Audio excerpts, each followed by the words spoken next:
तो कैसे हैं आप सभी। आई होप सभी लोग अच्छे होंगे। तो आज के इस छोटी सी वीडियो में हम पढ़ने वाले हैं जो ज्योग्राफी है, ज्योग्राफी में जो सॉइल की फॉर्मेशन होती है उसके बारे में, ठीक है। और समझेंगे कि सॉइल, पहली बात तो हम पढ़ते तो हैं सॉइल सॉइल सॉइल, लेकिन सॉइल होता क्या है एक्चुअल में, सॉइल किसे कहते हैं। अगर आपसे इसकी कोई डेफिनेशन पूछे तो आप उसको क्या जवाब देंगे, है ना। तो ऐसे ही इंटरेस्टिंग फैक्ट को इस वीडियो में देखेंगे, तो वीडियो में अंत तक बने रहेगा। तो चलिए देरी न करते हुए स्टार्ट करते हैं आज की वीडियो। सबसे पहले आपसे एक क्वेश्चन जरूर है कि पूछा जा सकता है, अगर एग्जामिनर नहीं पूछता है तो जरूरी नहीं है कि आप उसको ना पढ़ें। एग्जामिनर अगर नहीं पूछ रहा है तो भी आप उसको पढ़ेंगे, ठीक है।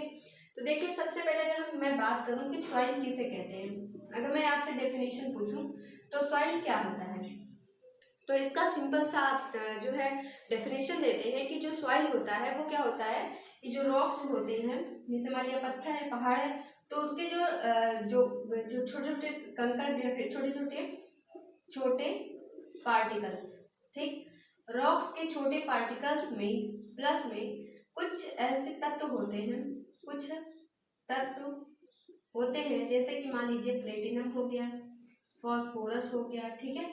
उसके बाद क्या हो जाएगा, कैल्शियम हो जाएगा। तो ऐसे चीजें, अगर नाइट्रोजन हम कहें, नाइट्रोजन, तो ऐसे कुछ महत्वपूर्ण तत्व जब किसी पहाड़ के जो छोटे छोटे मटेरियल्स होते हैं उनके साथ मिक्स हो जाते हैं और कुछ दिनों के बाद वो जो बनता है, फॉर्मेशन होती है पृथ्वी के सतह के ऊपर, उसे हम कहते हैं ये क्या है, सॉइल है, ठीक।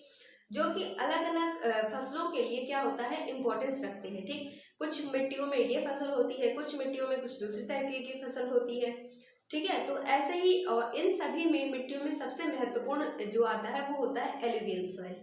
तो इसके साथ साथ हम जानेंगे कि कौन कौन से अलग अलग सॉइल होते हैं, तो उनको भी हम साथ में पढ़ेंगे, ठीक है। देखिए, सबसे पहले यहाँ पर लिखा हुआ है alluvial soil, black soil, red and yellow soil, laterite soil, arid soil, saline soil, PT soil और फॉरेस्ट सॉइल। यानी कि टोटल कितने तरीके की सॉइल हमने पढ़ ली, 8 तरीके की। देखिए कितनी है यहाँ पर, 1 2 3 4 5 6 7 और 8। तो ये टोटल 8 तरीके की क्या है, मिट्टियों के प्रकार है। अब अगर हम इन सभी में सबसे पहले पढ़े एलुवियल सॉइल, एलुवियल को हिंदी में सबसे पहले जान लेते हैं, क्या कहते हैं, जलोढ़ मिट्टी। क्या कहते हैं, जलोढ़, ठीक। एलुवियल को हिंदी में क्या कहते हैं, जलोढ़ मिट्टी, ठीक। अब देखिए इसके बारे में सबसे, अब इस तरीके से मैंने आज यहाँ पर कुछ अलग तरीके से आपको दिख रहा होगा कि मैंने इसे पैराग्राफ में ना लिखकर सामने ही सामने सारा लिखा है, इसलिए मैंने थोड़ा सा नया तरीका सोचा ये लिखने का। इससे क्या होगा कि बोर्ड में स्पेस भी बचा रहेगा, मैं आपको समझा सकूंगी, और आप भी ऐसा ही अपनी कॉपी पर नोट करिएगा। समझ लीजिए पहले, फिर आराम से इसको कॉपी पर नोट करेंगे तो क्या हो जाएगा, इस तरीके से आपको बहुत सारा लंबा, ज़्यादा दिखेगा नहीं। अगर ज़्यादा नहीं दिखेगा तो आपको आलस भी नहीं आएगा रिवाइज करने में, मैं सही बोल रही हूँ ना। और उसके बाद आराम से आप पढ़ भी लोगे उसको, ठीक है। देखिए सबसे पहले बात है, कहाँ पर पाए जाते हैं, नॉर्दर्न प्लेन में। कहाँ पर, उत्तरी। अगर हम कहें कि एलुवियल सॉइल कहाँ पाए जाते हैं तो आप आंसर करेंगे क्या, उत्तरी मैदान में पाए जाते हैं।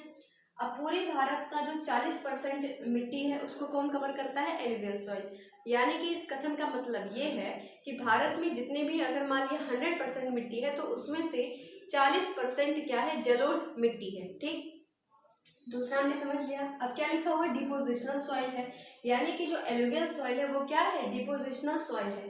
डिपोजिशनल सॉइल का क्या मतलब होता है, जैसे मान लिया कि रिवर निकल रही है किसी सोर्स से, तो आगे बढ़ती है, तो जो वो उसके द्वारा अवसाद जमा किया जाता है वही एग्जाम्पल है एलुवियल सॉइल, ठीक है।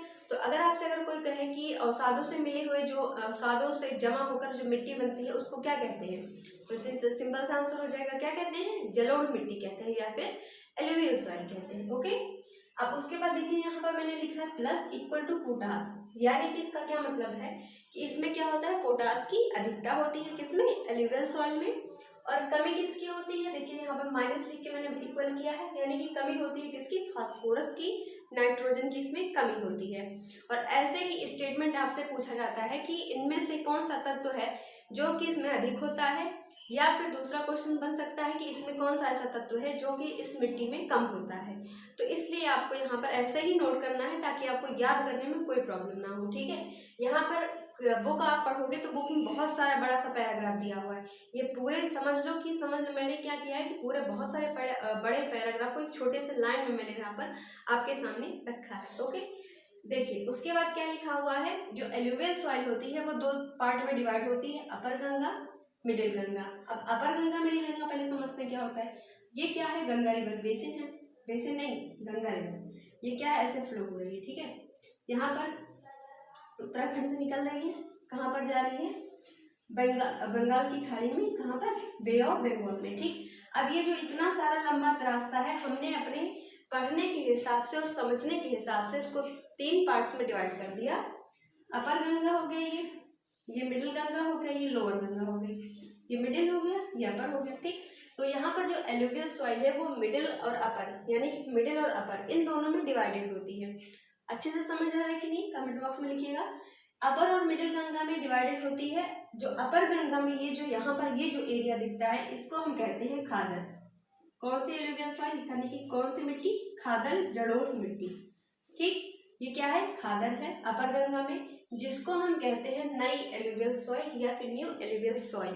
अब ये क्वेश्चन आपसे डिट्टो ऐसे ही पूछा गया है कि खादर को और किस नाम से जाना जाता है, या फिर ऐसे पूछा जा सकता है कि न्यू एलुवियल सॉइल किसे कहते हैं। तो आप आंसर करेंगे किसे कहते हैं, अपर जो गंगा में मिट्टी पाई जाती है जिसको हम कहते हैं खादर मिट्टी, उसे ही हम कहते हैं नई जलोढ़ मिट्टी।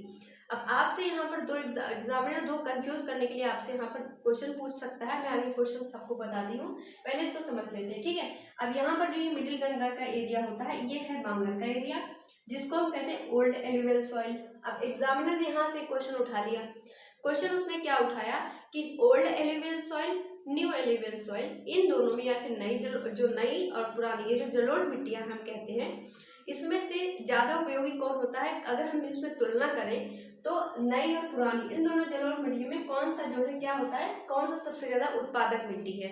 तो यहाँ पर इसका आंसर बन जाएगा कौन सी, न्यू एलुवियल सॉइल। अब आप सोचेंगे न्यू एलुवियल सॉइल क्यों, ऐसा क्या कारण है। देखो न्यू एलुवियल सॉइल वही मिट्टियां हैं, जैसे कि मान लिया गंगा रिवर फ्लो करती है तो जो अपने अवसाद जहां पर जमा कर रही है, एक बार तो जमा हो गया, लेकिन जब फिर से वहां पर आएगी तो क्या हो जाएगा, वो अवसाद हटेगा, फिर से दूसरा अवसाद आ जाएगा, है ना। तो वो क्या हो जाएगा, उसमें अलग अलग तत्व होंगे जरूरी। अब जब पुरानी है तो एक ही जगह वैसे ही है, उसमें ना तो इंक्रीजिंग हो रहा है ना डिक्रीजिंग हो रहा है, जैसे था वैसे ही है। तो उसमें धीरे धीरे क्या हो जाएगा, उसमें जो नमी या फिर उपजा तत्व है उस मिट्टी के अंदर, जो कि हम कहते हैं पुरानी जलोढ़ मिट्टी, उसमें से खत्म हो जाएगा धीरे धीरे, ठीक है। लेकिन जो नई वाला होगा उसमें बार बार नया इंक्रीमेंट होता रहेगा, तो वो ओल्ड के हिसाब से ज्यादा क्या हो जाएगी, उपजाऊ हो जाएगी। कौन सी मिट्टी, नई जलोढ़ मिट्टी। अच्छे से हमने समझा, ठीक है। अब देखिए यहाँ पर क्या लिखा हुआ है, यहाँ तो मैंने आपको समझा दिया सबसे। अब आज हमने बात किया है सिर्फ एलुवियल सॉइल के बारे में, या फिर हम ऐसा कह सकते हैं जलोढ़ मिट्टी के बारे में, ठीक है। तो आज की वीडियो में हम जलोढ़ मिट्टी ही पढ़ेंगे, और अगले वाले लेक्चर में हम क्या पढ़ेंगे, ब्लैक सॉइल के बारे में, और जानेंगे कि इसका एरिया कौन कौन से राज्यों में है, और ये जो मिट्टी है वो किस फसल के लिए ज़्यादा उपयोगी होती है, और इसको अन्य किस नाम से जाना जाता है, ठीक है। तो ऐसी चीज़ें हम अगले वाले लेक्चर में पढ़ेंगे। तब तक चलिए आप अच्छे से पढ़ते रहिए और मिलते हैं अगले लेक्चर में। तब तक के लिए थैंक यू।